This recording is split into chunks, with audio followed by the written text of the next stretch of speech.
We are just 3 weeks into the election campaign, but it would appear many Aussies have already made up their minds about who they're going to vote for. Across the weekend, we asked Sunrise family members whether they decided who'll get their vote. Now, 84% of respondents said yes, but a whopping 16% said no. They're going to decide the election.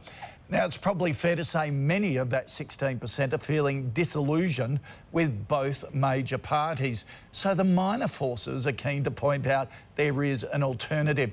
Two of those options are with us this morning to debate their very different positions. Fiona Patten is leader of the Australian Sex Party, while Wendy Francis is standing for Family First in Queensland. Here's Mel. Thank you very much. All right, ladies, welcome to both of you. Thank you for coming in. Now, what I want to do is kick off with 30 seconds for each of you to explain your philosophies before we get into the debate. So, Fiona, you won the toss. We'll start with you, and we've got a clock on it, so we can follow it. Okay. Right, well, we're fundamentally a civil liberties party, and we were born from, I suppose, the internet filter really started us going. But we represent, I think, the majority view on a lot of issues such as same-sex marriage, voluntary euthanasia, sex education, and also trying to keep, I guess, government intervention out of adults' lives while protecting children, and also to really try and keep religion out of politics, because I think we're Certainly, we'll come back to that one. All right, thank you very much. Okay, Wendy Francis, over to you. Same, you've got 30 seconds. Okay, Australia needs Family First in the Senate because we will actually bring balance to the balance of power. The most important question that you can ask when you go and vote is, what sort of Australia do we want for our children and our children's children? Do we want a society with no morals, with no values and no sense of what's right and wrong? I will work for G-rated outdoor advertising. I will work on everything that is good for children, for parents and for mainstream Australia. So I want to be the voice for Queensland in the Senate. Please vote me. That was well timed. You practiced that down to the 30 seconds. Okay. Now, what I want to do is go through some of your major points of difference. Wendy, I'll start with you. You mentioned G-rated outdoor advertising there. We've spoken to you on the show before about things like censorship of billboards. Why are governments better placed to decide what we should and shouldn't see than the general public and individuals?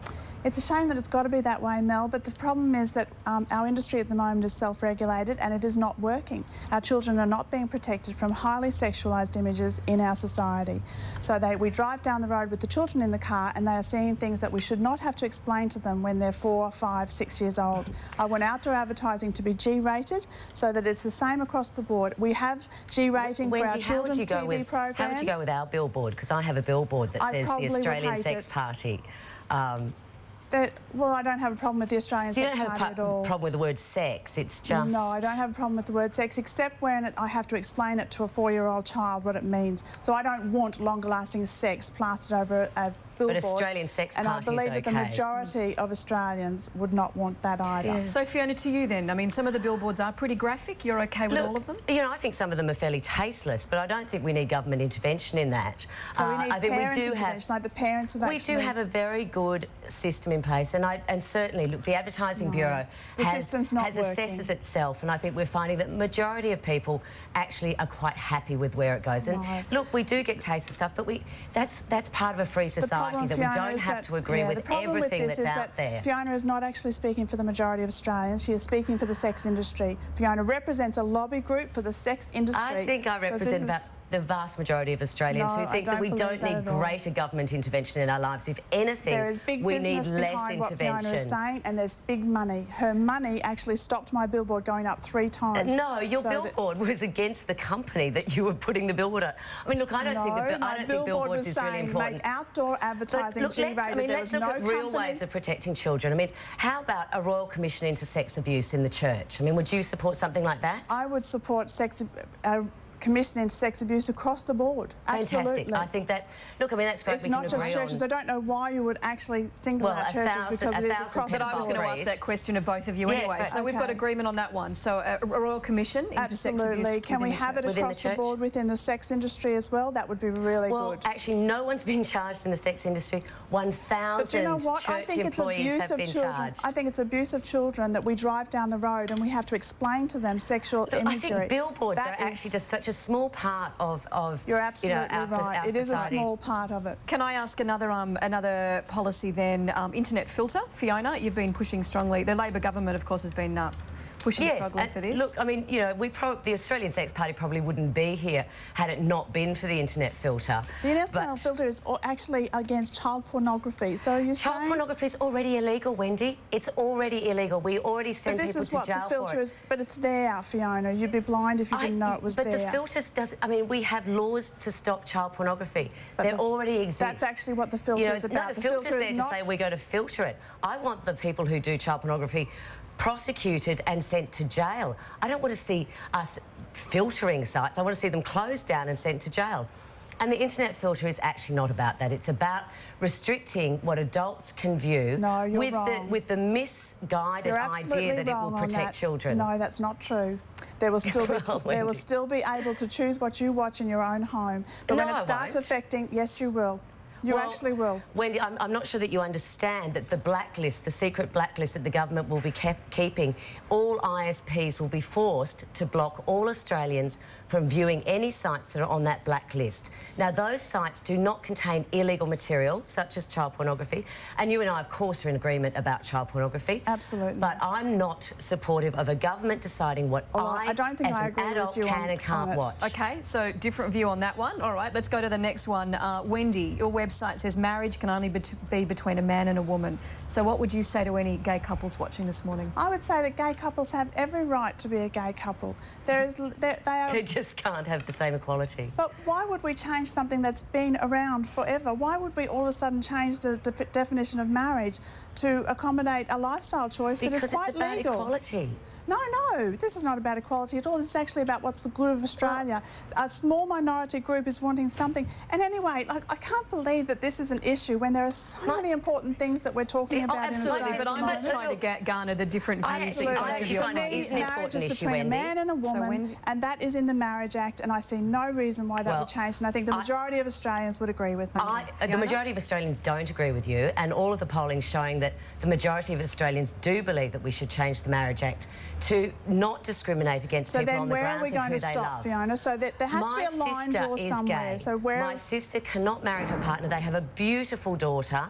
I have a gorgeous niece, Bonnie, and they're not treated in the same equal status as a family. There has to be a line draw somewhere. So that's not true at all. They have total legal status. They don't, Wendy. They can't marry. They don't. But we the reason why they can't marry is because the Marriage Act defines it as being between a man and a woman. Do not allow an Australian law to discriminate against someone on the grounds of their sexuality. Marriage is the backbone of Australia. Marriage is the backbone of Australia. It is such a good Wendy, I think your idea of family is not probably the idea of most people, a lot of people's families in Australia. You are actually looking for the good of your industry, Fiona. You are not looking for the good of Australia. So the sex party is much broader. No, that's not true. Really, you know, the adult industry has no interest in marriage. All right, let's look at the next policy. Tax-free status, Fiona, for religions. Why do you want to remove that? Look, I certainly think anything to do with charity or good work should remain tax exempt, and I think there's some fantastic charities and fantastic organisations. But what you're talking about is Lifeline and Salvation Army. No, I'm not. I'm talking about, within the Tax Act, it says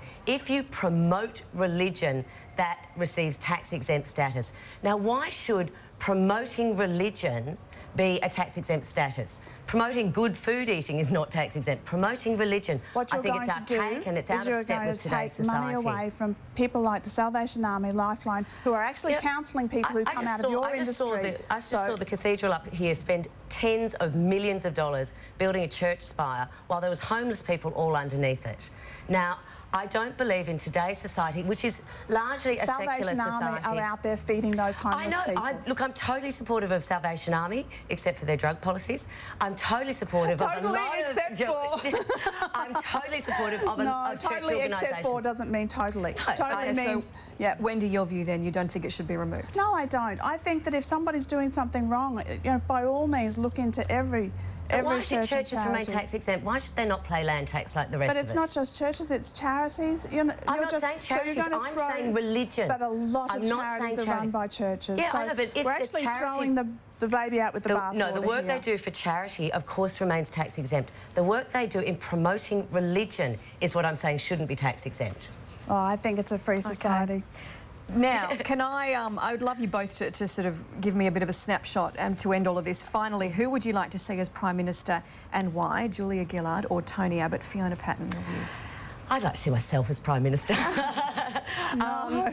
You know, at this stage, And our policies are all about sex. I don't think that either party is really answering a lot of the major questions that affect people's lives today. So, and I'm one of the 16%. I haven't decided on my vote. I would like to see them talk more about voluntary euthanasia, talk more about government interventions into their people's lives. Talk more about devaluing human life. That's what you're saying. You want them to talk about devaluing human life. No, I don't. Can I just get a quick snapshot? So basically, you haven't decided, but one of them will be. Do you have are you leaning either way yet? Look, certainly one of our policies was to see more women in Parliament and to see a greater balance. So I have to say, from a female perspective and from a personal perspective, I do like to see a female Prime Minister. OK, and Wendy, who would you like to see Prime Minister? Mel, the major parties and the Radical Greens are actually they're making decisions at the moment based on what's good for them and their parties and their own strategies. They're not making decisions for what's best for Australians. So I believe that, as Fiona has said, you've given your preference to the climate skeptics, One Nation and the shooters. No, we've actually given our preference deal to LNP, and if anybody reads the Queensland Courier Mail, they would know that. So who do you want to see Prime Minister? Well, as Fiona's just pointed out, we have given our preference to the LNP, so I guess that's where we would lean. Shooters, but, One Nation. So you want Tony Abbott? You actually have to preference everybody, Fiona. So the problem here is that I'm not sure Fiona understands the ticket, because you do have to put a box between everyone. So when you're preferencing, you do have to actually preference every party. So are you telling me you'd like Tony Abbott as preferred PM? I'm saying that we are giving our preferences to the LNP. OK, that's an answer without... Yeah. OK, fair enough. Well, thank you both very much for your time. It was really interesting to hear your philosophies and your party's views, so thank you for a nice, healthy debate. There you go. Koshi, that wasn't boring. It was terrific. If only we could get Tony Abbott and Julia Gillard to be as honest. Who do you think won the debate? And remember, the way the Senate could go, either of these parties could have a major say in the balance of power of your nation, of our nation. We've opened a phone poll to hear your view. If you think Family First won, ring 1902 55 770. If you think Fiona Patten and the Sex Party made a better case, dial 1902 55 771. We will have results throughout the show.